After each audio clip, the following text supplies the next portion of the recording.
Abra comigo, por favor, sua Bíblia no Salmo 11. Salmo de número 11. Salmo de número 11. Salmo de número 11, nós vamos ler o versículo 3.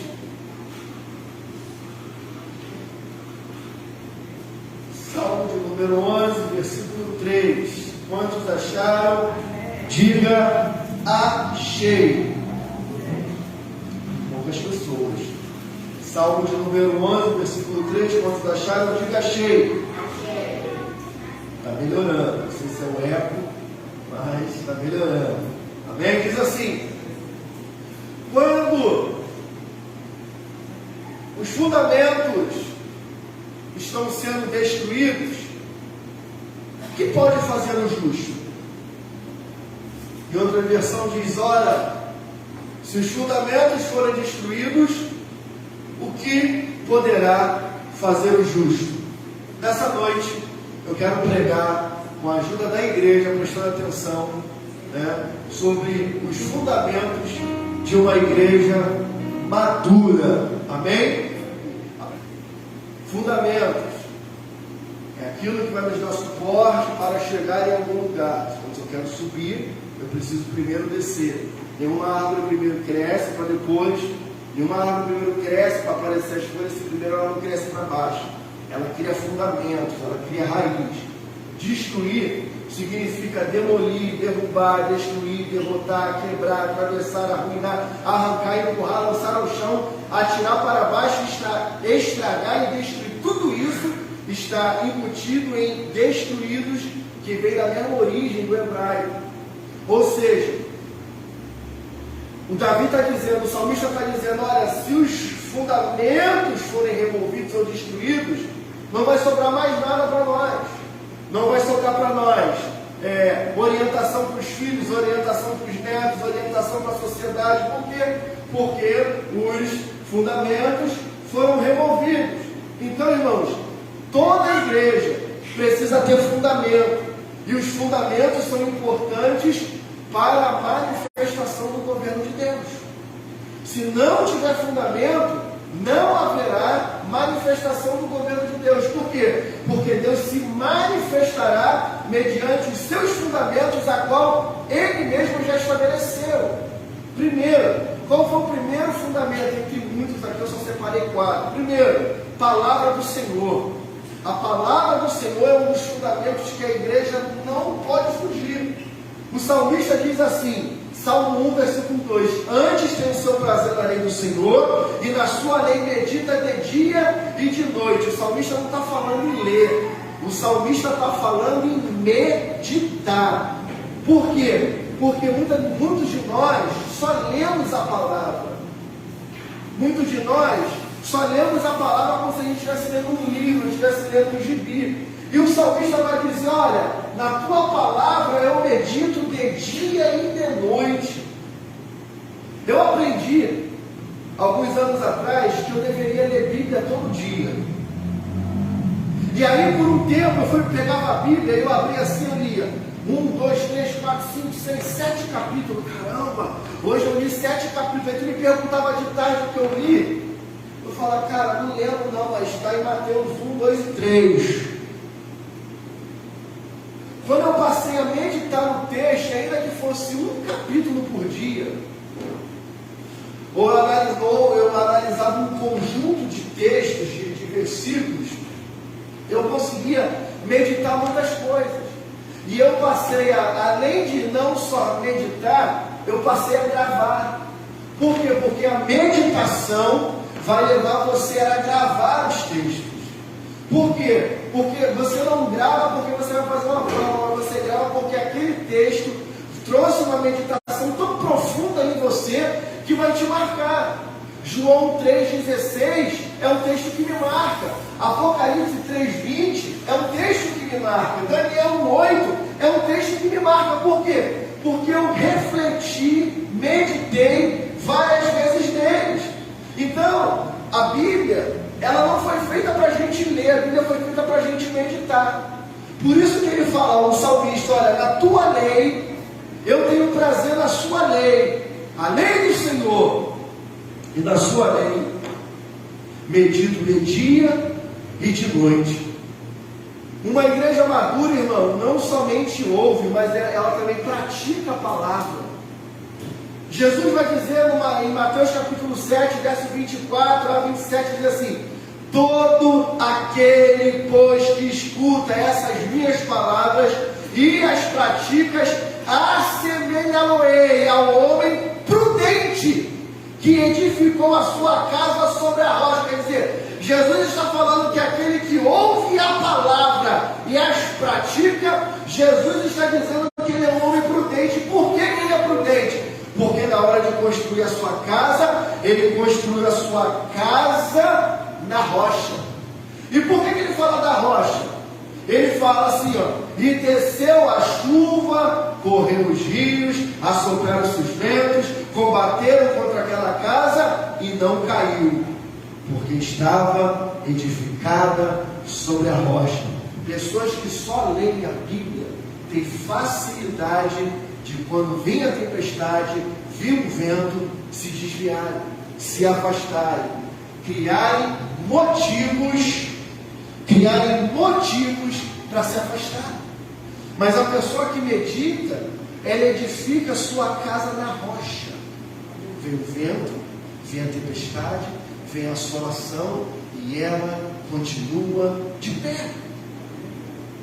E aí ele também vai dizer que aquele que não ouve as palavras, que aquele que ouve as palavras e não as pratica, este é semelhante a um homem insensato, que edificou a sua casa sobre a areia, e desceu a chuva e correram os rios, e assopraram-os contra ela e combateram contra aquela casa, e caiu, e foi grande a sua queda. Agora, escuta o que eu vou te dizer. Na casa dessas duas pessoas aconteceram as mesmas coisas. O texto fala que veio a chuva, correram-se os rios, assopraram-se os ventos e bateram contra ela. Esses quatro fenômenos aconteceu na casa do que edificou sobre a areia e aconteceu sobre aquele que edificou sobre a rocha. O que prevaleceu? O que prevaleceu foi aquele que meditou e praticou as palavras de Jesus.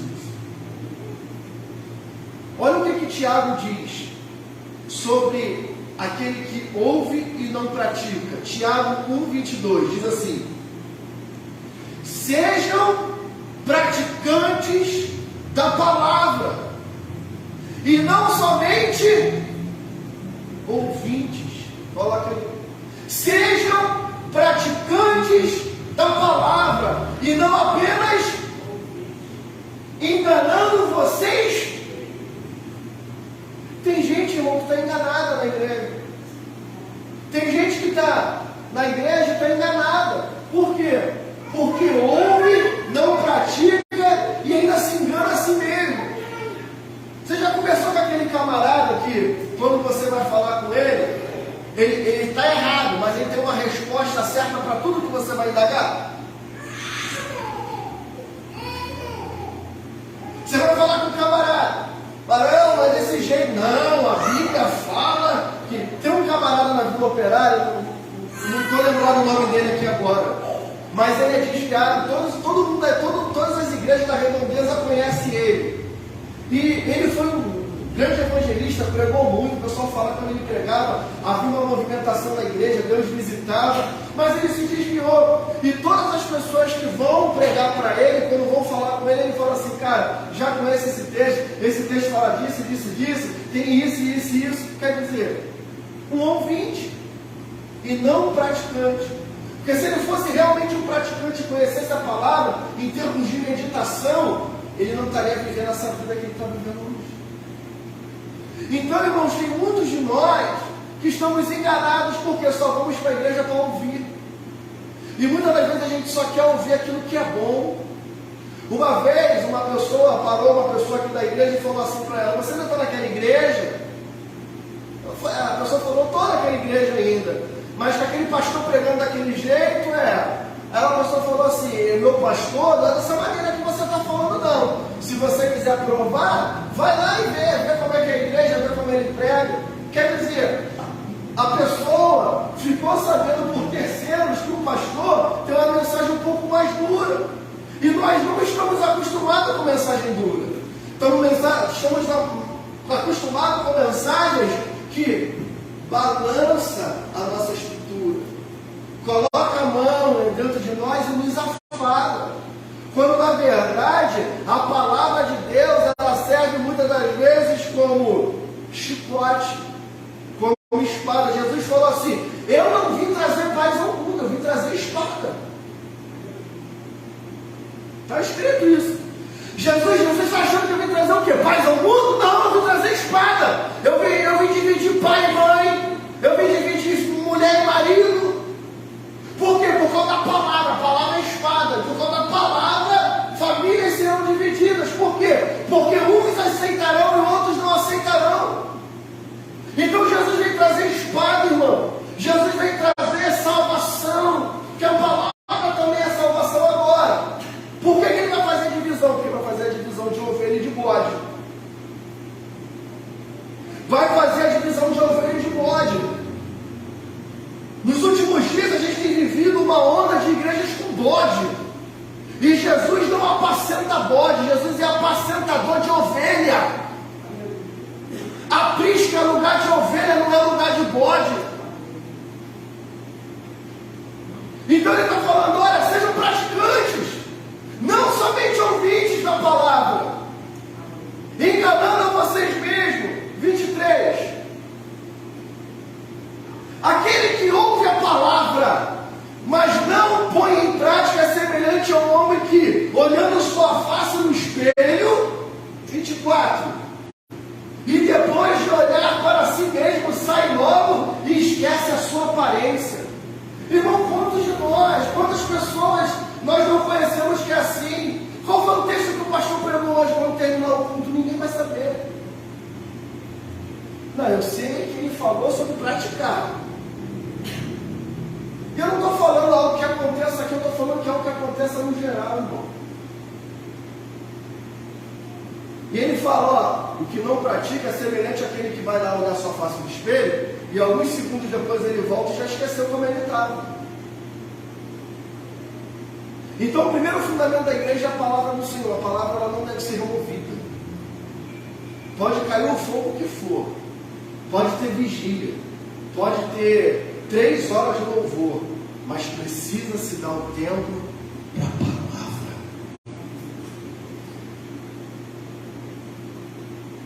Alguns anos, isso quase já não acontece mais, porque eu já não vou mais nessas igrejas, mas há alguns anos eu fui convidado, uma delas a Carla estava até comigo, convidaram para pregar numa igreja, numa festividade, alguma coisa assim do tipo, e cheguei para pregar. Só que eu cheguei para pregar igual eu estou aqui, eu estou sem gravata hoje. E eu fui impedido de subir o altar, a tribuna, para poder pregar. Então eu tive que pregar no lado de baixo. Por quê? Porque eu só podia pregar em cima quem tivesse de gravata e paletó, ou blazer. Até aí tudo bem. Estou sentado, e aí a dirigente pega, cantou 3 hinos da harpa, chamou uma irmã para dar uma palavra inicial. A irmã deu a palavra, orou, pregou um pouquinho, chamou, deu a oportunidade para o coral Luz. Do coral Luz, acho que era assim, de mulheres, as mulheres das luzes. As mulheres cantaram 2 hinos. Terminou ali, a irmã entrou, glória a Deus, aleluia. Vamos dar oportunidade para o grupo de varão. Grupo de varão, soldados de Jesus, vai vir pregar. Soldados de Jesus cantaram, alguma coisa assim. Entre um grupo que ia cantar outro, chamaram o evangelista para dar uma palavra. O evangelista deu a palavra, daqui a pouco chamaram a missionária, acabaram de chamar o grupo das crianças. Agora vai vir os cordeirinhos de Jesus cantar. Aí cantou os cordeirinhos de Jesus. Agora vamos tirar as ofertas. Ele tirou as ofertas. Quando tirar a oferta, a irmã convidada vai cantar mais um hino agora. A irmã cantou um hino. Aí, quando eu olhei para o relógio, irmãos, ia dar 10 horas. Aí o pastor falou assim: pastor, o culto acabou um pouquinho aí, nós pretendemos acabar entre 10 e 15. O irmão tem 15 minutos para pregar. O principal daquela noite era a palavra. Não é o pastor que ia pregar, mas era a palavra que seria lida para todos os membros que estavam ali. Deus queria falar através da sua palavra. Deus queria falar com a igreja através da sua palavra aberta, da Bíblia aberta. Só que nós estamos acostumados com uma igreja que agora trabalha por nível de revelação, não tem mais palavra. É só revelação, é só visagem, é só revelamento. E a palavra, ela é secundária. A gente lê um texto, vai embora do texto, nunca mais volta para o texto e pronto, irmão. Então a gente precisa entender que um dos fundamentos de uma igreja madura é a palavra. A palavra, irmãos, ela vai estar em primeiro lugar. É a palavra que vai dar sustento para a tua vida. É a palavra que vai fazer o teu ministério para frente. É a palavra que vai revelar aquilo que Deus quer para a tua vida. Porque foi a palavra que revelou o que Ele queria para a minha vida. Não foi visão, não foi revelamento, não foi revelação, não foi profeta, foi a palavra. Quando eu abri a palavra, Senhor, o que o Senhor quer da minha vida estava escrito: eis que vos farei pescadores de homens. Palavra.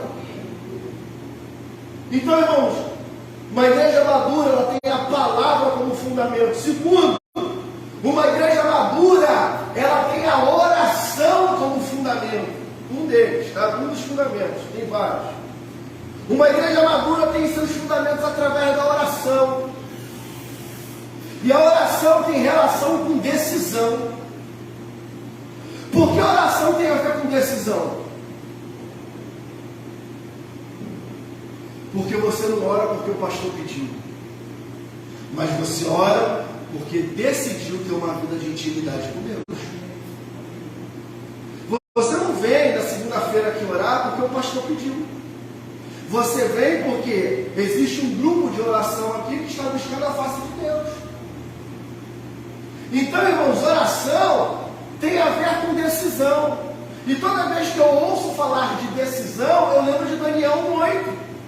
Daniel, capítulo 1, versículo 8, diz assim: Daniel colocou no seu coração, contudo, Daniel decidiu não se contaminar, não se tornar impuro com a comida e com o vinho do rei, e pediu aos chefes oficiais permissão para se abster deles. O que Daniel está fazendo?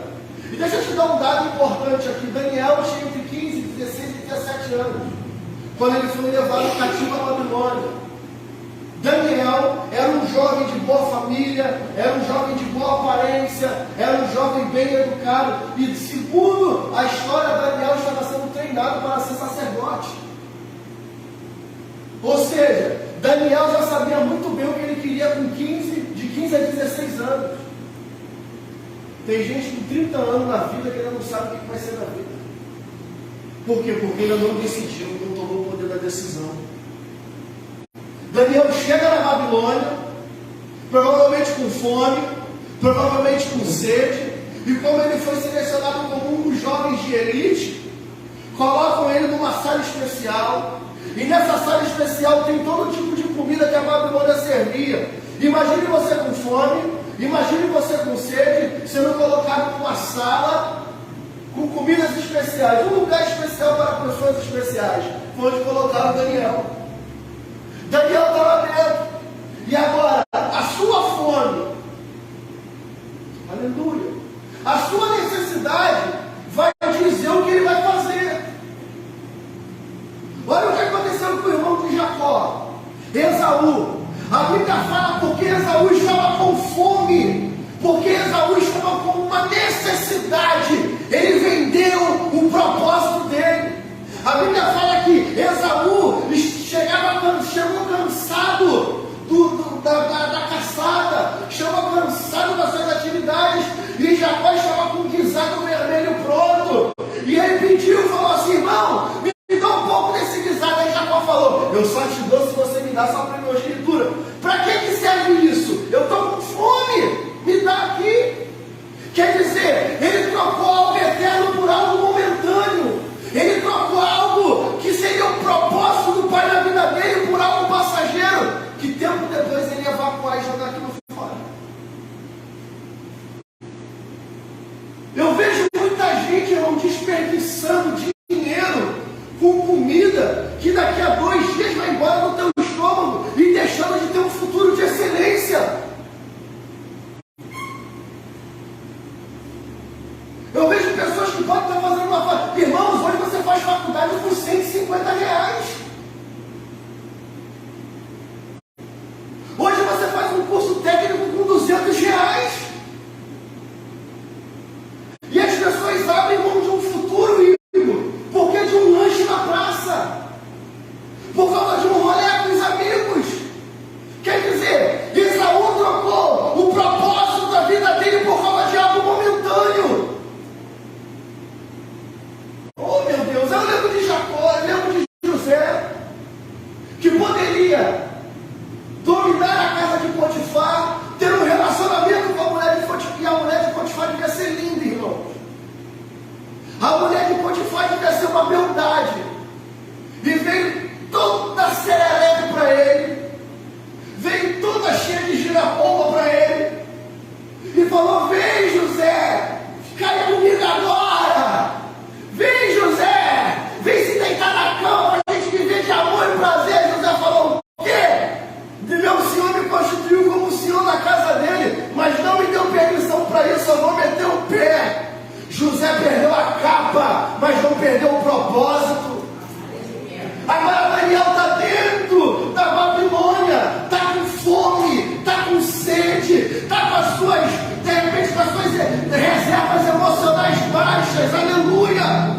E aí tem agora um banquete, uma mesa perante ele, e ele fala, a Bíblia vai dizer, e Daniel decidiu não se contaminar com as iguarias que o rei servia. Colocou no seu coração poder de decisão, querido. Você tem o poder de decidir se você quer ter uma vida abençoada ou não. Você tem o poder de decidir se você quer continuar vivendo em cativeiro ou se você quer ser livre. Você tem o poder de decidir que algumas pessoas hoje não têm mais. Por quê? Porque se tornaram escravos da droga, se tornaram escravos da prostituição, são escravos de uma boca de fumo, são escravos de um time, são escravos de uma escola de samba. Você tem o poder de decisão hoje. Por quê? Porque Deus hoje abre os teus olhos, abre o teu entendimento e te mostra que você tem o poder de decisão. Tem gente que vive uma vida miserável porque quer. Eu atendia no início da igreja uma pessoa aqui, e ela sabe, a pessoa vinha, fazia gabinete, ficava 2 horas, meu Deus do céu. Não sou pronto a ficar 2 horas conversando não, mas sabe aquela pessoa que fala a mesma coisa 5 vezes de forma diferente? Não, irmão. Eu já entendi isso. Não, vamos para a prática. Vamos agora. Aí a gente dava a palavra, orava.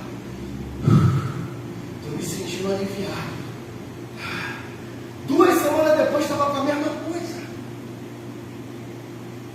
Aí um dia eu falei para essa pessoa: querida, deixa eu te dizer um negócio.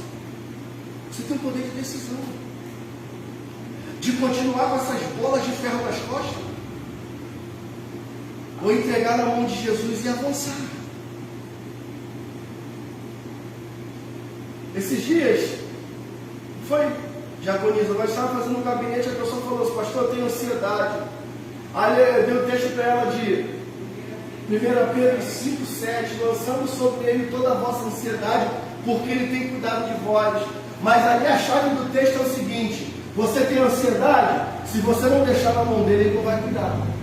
Lançando sobre ele toda a vossa ansiedade, porque ele tem cuidado de vós. Ele só pode cuidar daquilo que você entrega na mão dele. Poder de decisão. Pastor, eu tenho fragilidade em tal área. Então lança sobre ele a tua fragilidade, porque ele vai cuidar de você. Agora não adianta você falar: não, pastor, eu entreguei na mão dele, se você continua segurando.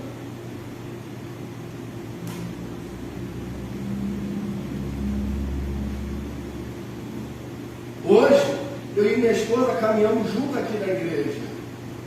Ela apoia o meu ministério, Aliás, ela concorda com o meu ministério, eu concordo com o ministério dela. Mas não foi assim até alguns anos atrás. Eu queria impor para ela aquilo que eu era. E ela relutava. Até que um dia eu recebi essa palavra: cara, lança sobre ele a sua ansiedade. Lança sobre ele a sua palavra. Eu já era crente. Então eu lancei sobre ele e ele começou a cuidar daquilo que eu precisava que ele cuidasse, irmão. Até que um dia ela lavando louça, o Senhor falou: vai com ele. Sou eu que estou entregando o ministério ao servo, vai com ele. E ela está comigo aqui hoje, me apoia, concorda, me ajuda. Hoje de manhã eu não consegui vir, ela estava aqui. Então, irmãos, é o poder da decisão. Por que eu falei que oração tem a ver com decisão? Porque é você que decide se você quer orar ou não. Quando você acorda de madrugada, que você vai no banheiro, vai na geladeira beber uma água, comer um pudim que está lá, não sei. Não já bateu no teu coração o desejo de dobrar o joelho e orar? Só que o que você decidiu? Vou voltar a dormir. E essas escolhas são todos os dias. Todos os dias você vai ter que fazer escolha, vai ter que decidir. E a melhor coisa é decidir debaixo de oração. A melhor coisa é decidir debaixo de oração. É quando, antes de você executar, primeiro você está orando para aguardando a voz de Deus. Então, irmão, oração também tem a ver com o pensamento do céu. Colossenses 3:2. Colossenses capítulo 3, versículo 2 diz o seguinte: pensai nas coisas lá do alto, e não as coisas que são daqui da terra. O que o apóstolo está dizendo na igreja de Colosso? Que você deve viver uma vida alienada? Não, ele não está dizendo isso. Até porque Paulo tinha uma vida secular, Paulo tinha emprego. Você sabia disso? Paulo tinha emprego, Paulo fazia tendas, era fazedor de tendas. Paulo tinha emprego, irmão. E Paulo não gostava de ser pesado para ninguém. Então ele está dizendo: olha, eu tenho a minha vida aqui, mas sempre que posso, eu ligo a minha mente no céu. Os meus pés podem estar na terra, mas a minha cabeça, a minha mente é do céu. Então ele está dizendo: pensai nas coisas lá do alto. Quando você está orando, você está pensando em coisas do alto. Quando você está orando, você se desliga da terra, irmão. Você se desliga do boleto, se desliga do cartão de crédito, se desliga do cobrador, você se desliga da rabugenta, do rabugento. Por quê? Porque a sua mente agora está no céu. A sua terra, os seus pés podem estar até na terra, mas a sua mente está no céu. Por quê? Porque você decidiu isso. Terceiro fundamento que uma igreja madura tem: palavra pastoral. A palavra pastoral tem relação com maturidade e direcionamento. Perceba que é uma construção. Palavra do Senhor, oração, palavra pastoral. Lucas capítulo 9, bota aí, 9:1.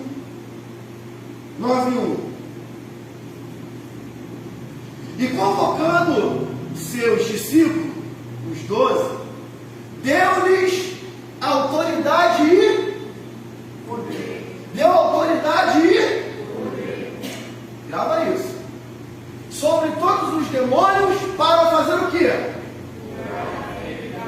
Curar enfermidades. Então Jesus reúne os 12 para quê? Para falar um da vida do outro? Não. Quando Jesus reúne os 12, Jesus reúne os 12 para liberar o quê? Poder. 2. E enviou-os a pregar o reino de Deus e a curar os Então presta atenção, por que uma igreja precisa ter palavra pastoral? Porque é a palavra pastoral que vai te direcionar. O pastor, eu não tenho pretensão de mandar na sua vida, mas eu tenho uma direção dos céus para a sua vida. Por quê? Porque o cajado foi colocado na minha mão. E é através do cajado que nós vamos orientar. Ali, para lá, vão ficar, para aqui. Então a palavra pastoral, ela tem a ver justamente isso que Jesus está fazendo. Jesus está reunindo os seus discípulos, é o que nós estamos fazendo aqui. Estamos reunidos, o que eu estou fazendo? Orientando, dando uma palavra. Às vezes a palavra é mel, às vezes é chuchu, às vezes é carne assada, tem dia que é beterraba. Então Jesus reuniu os 12 para quê? Para direcionar eles, para colocar eles no destino que Deus queria. E aí tem o seguinte, irmãos, que você precisa entender. Jesus só fez isso com os 12. Historicamente, havia uma multidão que andava com Jesus. Mas Jesus sempre tirou os 12 à parte da multidão. Quer dizer, até Jesus tinha um grupo que ele trazia para perto para ensinar. Agora, o poder, volta lá no Miguel, rapidinho. A autoridade e o poder só pode ser liberado para discípulo. O poder e a autoridade só pode ser liberado para quem está debaixo de aliança. Vou repetir. O poder e a autoridade só pode ser liberado para quem está debaixo de aliança. Mas pastor, Judas também recebeu esse poder. Judas também recebeu esse poder. Agora, o que você vai fazer com a palavra de orientação que você vai receber aqui agora é você que vai decidir. Eu quero essa palavra de orientação. Eu não quero essa palavra de orientação. Da forma. Judas recebeu a palavra, sim ou não? Judas era 12 de Jesus, sim ou não? Então ele recebeu, ele estava nesse grupo aqui. Mas o que ele foi fazer com a palavra foi ele que decidiu. Hoje eu sinto falta de alguns irmãos aqui. N motivos. Pode ter acontecido. Agora, os que não estão aqui hoje, não estão recebendo a palavra de orientação. Os que não conseguiram chegar, não estão recebendo poder e autoridade. Por quê? Porque não estão hoje no discipulado. Então a orientação, o fundamento da palavra pastoral, é algo que vai ser diário para a nossa vida. É um L. Deus manda, passa pelo pastor, e do pastor vai para a igreja. Amém? Se não for assim, irmão, não precisa ter a figura de um pastor. Qualquer irmão, igual já tem uma igreja ali, por sinal muito antiga, que não tem pastor, tem anciões, e no meio da igreja se levanta alguém com uma palavra e vem dar uma palavra. Agora, uma igreja que tem pastor, ela tem uma direção. E qual é a direção que a gente está tendo esse ano? Coloca aquela imagem, a imagem só no computador. Qual é a nossa orientação esse ano? Qual é a nossa orientação esse ano? Maturidade cristã. Então, tudo que a gente for fazer aqui precisa ser voltado à nossa maturidade. Meninos, meninas, não conseguem absorver uma repreensão. Pessoas maduras refletem. Amém? Então, irmão, só recebe o poder quem está debaixo de aliança, quem é discípulo. Quarto lugar. Eu disse para você até agora que os fundamentos são palavra do Senhor, oração. Eu disse para você que a palavra pastoral, e em terceiro lugar, em quarto lugar, Jesus é o fundamento da igreja. Aliás, é o principal fundamento da igreja. Nesse prédio aqui, nós temos alguns pontos que são fundamentos para toda a estrutura estar de pé. Amém? Mas tem um fundamento aqui. Se a gente remover, o prédio vem todo abaixo. É a chamada pedra de esquina. É o principal fundamento, que é essa pilastra do meio. Exatamente essa pilastra. Se ela for removida, a estrutura, os outros pilares não suportam. Por quê? Porque cada pilar foi colocado para sustentar uma situação, tem um cálculo para aquele pilar, mas o do meio foi calculado para sustentar todo o prédio com base nos outros. Ou seja, se a gente tirar o pilar central, vai ruir. Isso é para os mais antigos, mas antigamente um desenho chamado Cavaleiro do Zodíaco. E havia uma saga, que é a saga de Poseidon. E havia 7 pilares do mar. Então, cada cavaleiro precisava lutar com uma marina de Poseidon, um deus marina de Poseidon, derrubar e ali pegar uma parte da armadura lá do Shiryu para poder derrubar o pilar. Eles derrubaram os 7 pilares, mas tinha um principal, que era onde estava escondida a personagem, a Saori, que eles tinham que achar. Ela estava no principal pilar, que era o pilar de Poseidon. Ou seja, se removeu todos os pilares, que eles chamavam de pilar dos 7 mares. Cada mar tinha um pilar, Ártico, Índico, tal. Cada um foi removido, mas tinha um principal que sustentava tudo. Quando eles venceram e derrubaram aquele pilar, veio toda aquela água, veio todo aquele sistema, nesse desenho, veio abaixo. Ou seja, se a gente tirar Jesus da igreja, a igreja acaba. Jesus é o pilar da igreja, irmão. Isso que eu estou te passando aqui é o básico do básico. É a teologia mais básica, que o pessoal vai aprender comigo ali, quando estiver na classe ali, em abril ali de novos convertidos. Discipulado para batismo. Então, olha o que o apóstolo Paulo diz em Efésios, capítulo 2, versículo 20. Efésios 2, 20. Edificados, dá para fazer até uma conferência, edificados, sobre o fundamento dos... Pastor, que fundamento é esse dos apóstolos? Não te chama a atenção alguns trechos, não? Edificados sobre o fundamento dos apóstolos.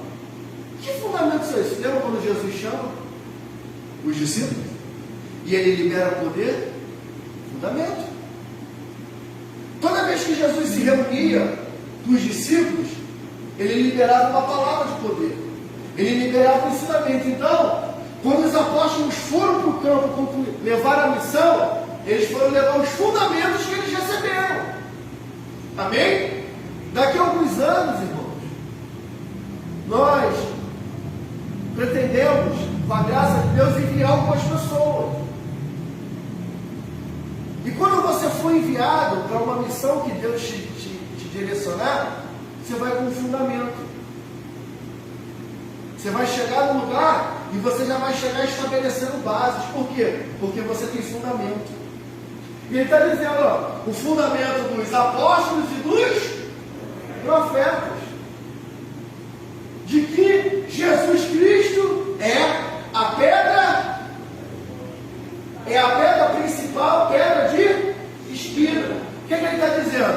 Esse é o nosso fundamento. O fundamento da igreja é Jesus. O fundamento da igreja é a revelação que Pedro teve.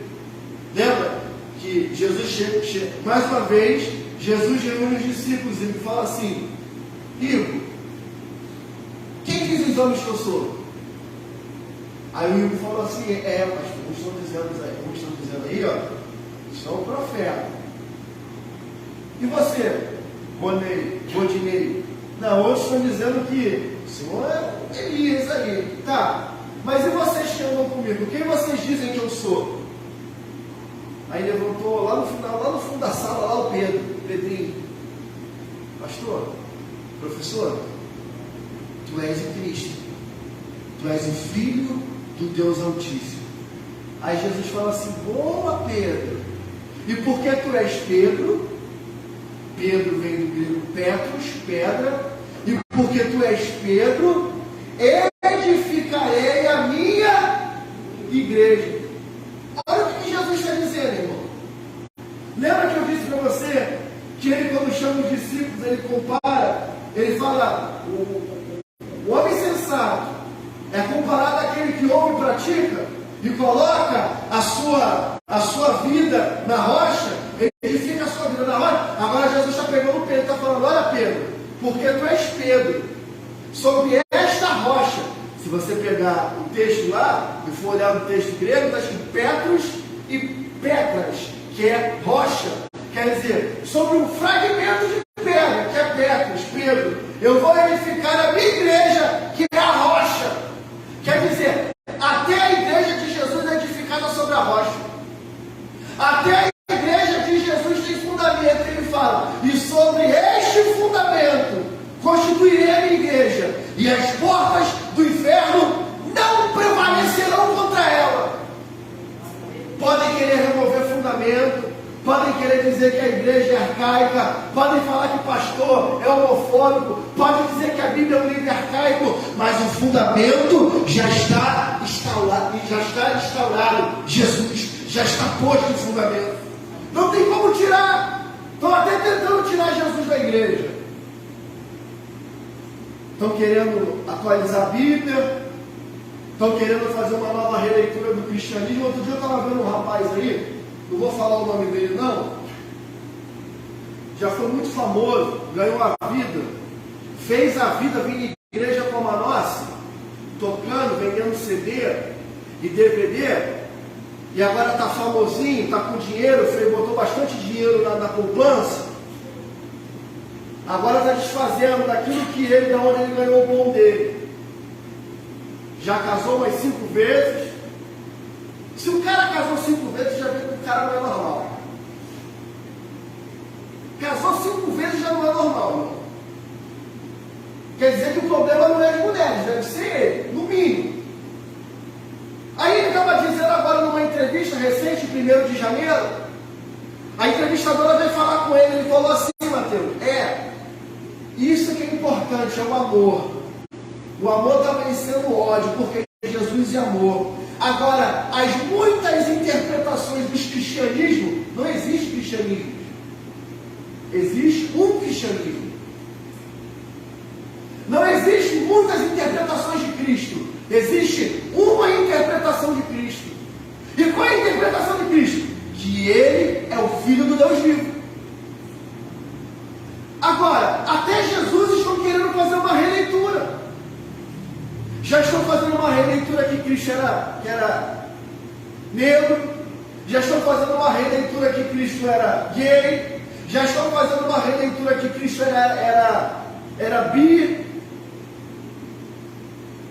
Estão fazendo agora uma releitura para quê? Para poder encaixar aquilo que eles acham que é fundamento. Mas o fundamento não será renovado, não será removido. Jesus Cristo é o Filho de Deus. É o primogênito da criação. Ele é o fundamento da igreja, irmãos. Então, igreja que não tem Jesus não é igreja. É sinagoga, é centro religioso. 1 Coríntios capítulo 3, versículo 11.